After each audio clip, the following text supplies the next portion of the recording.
Kudeta Boneka yang ditulis oleh M. Rizal Fadilah.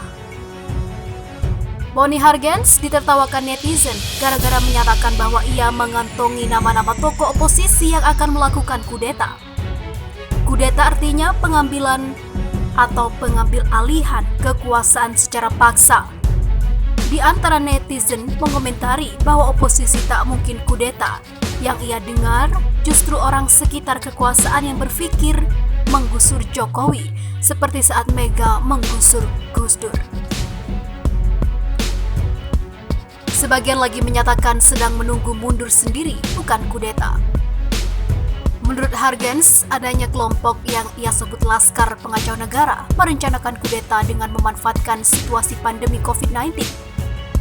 Krisis ekonomi, isu perpecahan dan komunisme, masalah Papua juga. Isu kudeta di samping tak menarik juga tak rasional. Tak ada sejarah kudeta selain agenda yang justru dilakukan PKI dan antek-antek komunis. Faham kiri ini otaknya mesum dan penuh pikiran kudeta. Tahun 1965, tentara difitnah oleh PKI akan kudeta.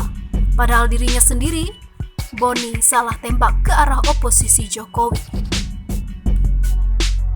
Isu komunis mengemuka bukan buat-buatan.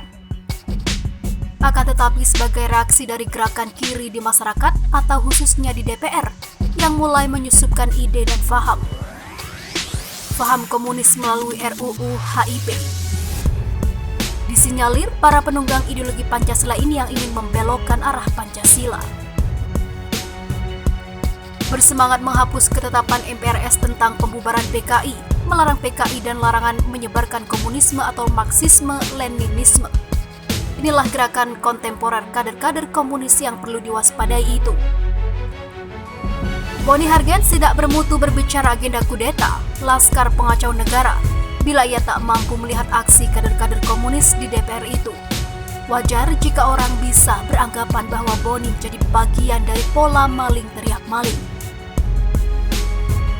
Isu kudeta untuk memproteksi Jokowi seperti cerita sandiwara boneka. Ya, kudeta boneka, karena yang faktual justru isu pemaksulan. Pemberhentian presiden secara konstitusional, presiden yang dinilai sudah tidak mampu lagi mengelola negara.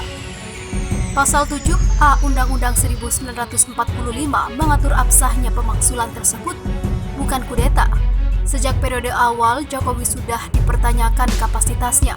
Di periode kedua, pertanyaan itu muncul lebih besar lagi. Pandemi COVID-19 menempatkan posisinya lebih berantakan alias ambyar. Jahatnya Bonnie justru menuduh kelompok yang akan kudeta itu adalah yang dahulu ingin memenangkan Pilpres 2024. Lalu HTI, kemudian barisan oportunis yang haus kekuasaan dan uang. Sebaiknya jika ia sudah mengantongi nama-nama tokoh oposisi yang akan mengkudeta Jokowi, sebut saja ke publik. Jika nama-nama oposisi yang disebutkan Bonnie benar jaringan kudeta, maka Hargens bisa jadi pahlawan, hero penyelamat bangsa dan negara. Namun jika tidak, maka itu akan menjadi semburan fitnah ala komunis yang biasanya asal tembak dan asal jeplak demi jelatan pada penguasa.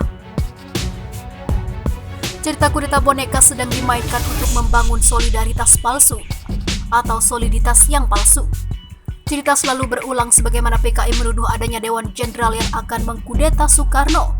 Padahal yang ada adalah gerakan PKI yang sedang menilikung dan memanfaatkan Soekarno. Untung saja Kolonel Untung tidak beruntung, si tukang fitnah PKI harus menanggung akibat dari perbuatannya sendiri. PKI tak pernah kapok berkhianat sejak 1927, 1948, dan 1965. Kini baunya mulai menyengat. Ia bergerilya di area kekuasaan, berlindung pada ideologi negara, seolah ia bela habis-habisan Pancasila, padahal sebenarnya ia ingin tendang jauh-jauh hingga ke Ekasila.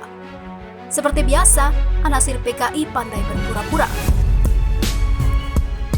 dalam bermain propaganda dan berstandar politik ganda. Meski wajar, namanya juga boneka, katanya.